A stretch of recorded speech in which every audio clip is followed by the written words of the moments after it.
Hey guys, what's up? Carter here.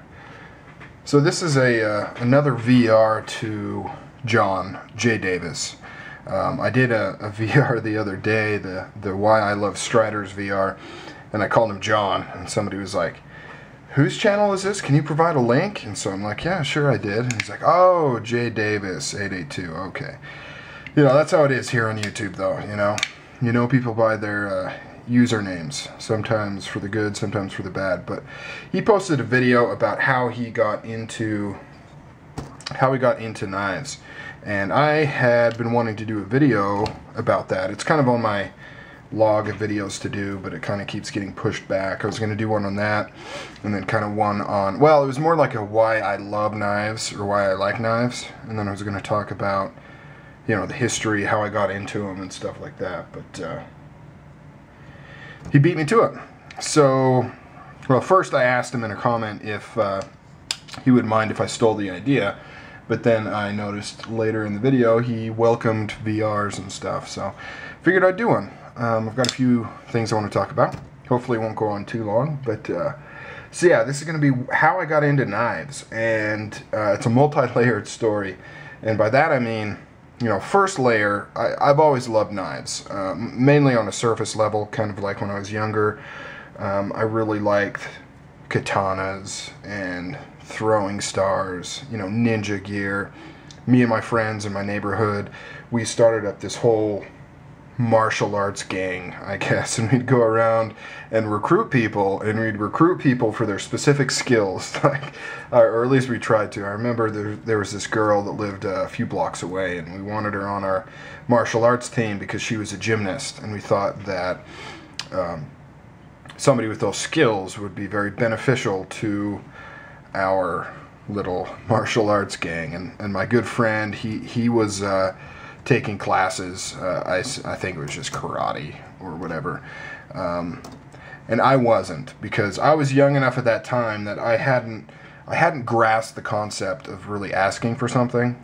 You know, if I wanted to see a movie or if I wanted to participate in an activity, I didn't really understand the concept that I could ask my parents, "Hey, I want to do this, here's why, what do you think?" You know, I was still so young that just, you know, stuff happened. If my parents didn't put me in karate class, then I just didn't do it. But you know, maybe they should have paid more attention, because I was obviously obsessed with that kind of stuff. But anyways, that's not what the video's about. So yeah, he was in that, and we'd make fake little Chinese stars and swords and stuff. And you know, I'd always loved knives, mainly like cheaper kind of fantasy type blades and things like that. Whenever we'd go into a sporting goods store or whatever, you know, the machetes, I'd love them, and I'd want one of those, and you know, I'd never get one because my parents would say you have no reason to own a machete. But I would go to my grandma's house, and she had an orchard in her backyard, and she had this tool shed just full of stuff. And there was machetes in there, and me and my cousin would just go bananas, out in her orchard, just hacking apart trees, and we loved it so much. So yeah, I always had a love for knives, and one of the memories I remember from a kid really, really strongly is me and my buddy. His name was John, not John Davis, but John, and we'd ride our bikes all over the place. And I grew up in a little tiny mining town, and so there wasn't a lot of places to go. And so the nearest place to my house, which his house, he was even further out in the middle of nowhere. Like, he was out in the middle of nowhere. There was a big swamp in his backyard. I think it was full of sewage, and we used to go and play in it and catch tadpoles and stuff. But anyways, it's not part of the story.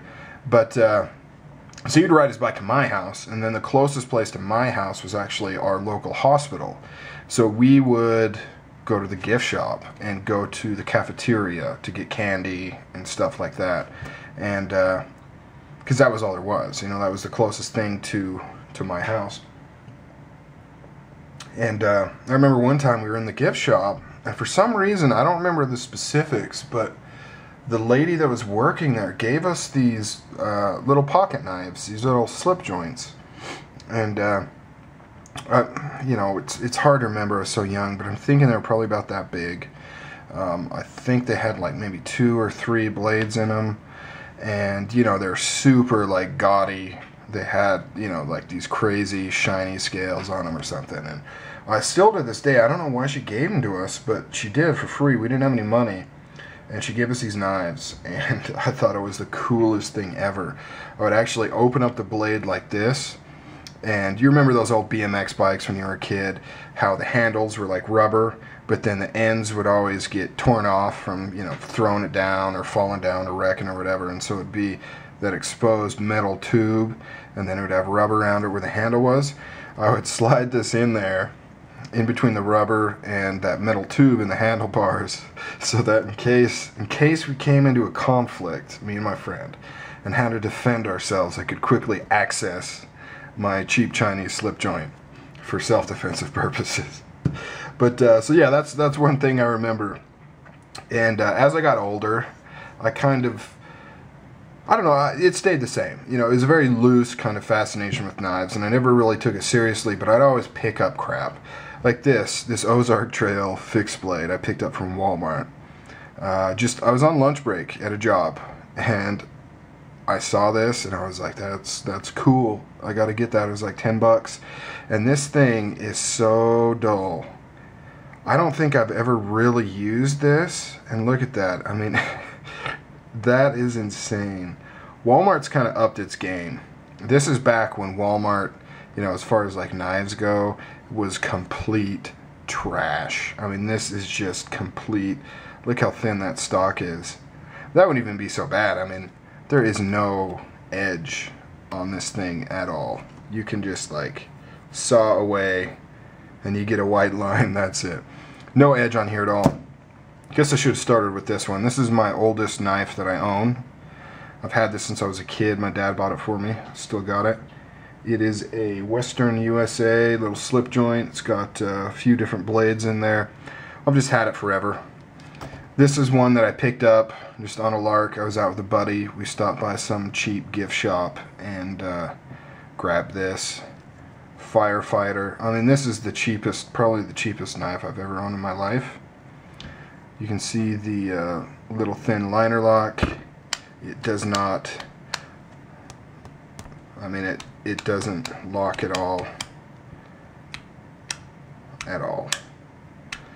And it is just really bad. It's really bad. But I had it for a long time, and I'd carry it and I'd use it. And you know, I didn't really know any better. You know, I thought it was fine. I knew it wasn't great or amazing, but I thought it was okay. It was like $7 or something. I was like, $7? That's a good price for a knife, right? This isn't FRN. This isn't G10. This is like toy plastic. Tin pocket clip. It's really bad, dull. You know, it doesn't cut at all. I've used this a lot, and you know, until recently, until the last couple of years, I'd never sharpened any of my knives. I didn't really know how to do that. So any knives I got, if I used them, they just never got sharpened. But yeah, real bad. This is Strider S&G. I just threw it in there for fun. I was going to grab one of my older little mini Tanto katana sidearm things, but wow, this is going on way too long. Sorry guys, really apologize. But anyway, so you know, I've always kind of had knives and kind of been into them, but it's always been on a very rudimentary novice type. Sorry, I'm feeling my edge. I just dropped this, but that kind of sounds dirty, huh? Feeling my edge? Maybe not. I don't know. That might be a stretch. But I'd always kind of been into knives just on a surface level, kind of a fantasy Conan the Barbarian type, you know, novelty thing. It wasn't till I got older and I actually became really, really, I guess you would say, obsessed with AK-47s. And that's a whole nother video, how I got involved in that. That kind of happened out of the blue. I had always liked firearms and been into them, and I just came across this AK used on this forum, and I was like, wow, you can buy those? And for some reason it just clicked, something about it. And I think it's kind of similar to the Strider thing, just the raw power of it, and you know, the no frills. It's kind of ugly, but you know, it just goes forever. Pack it full of dirt, you still shoot it.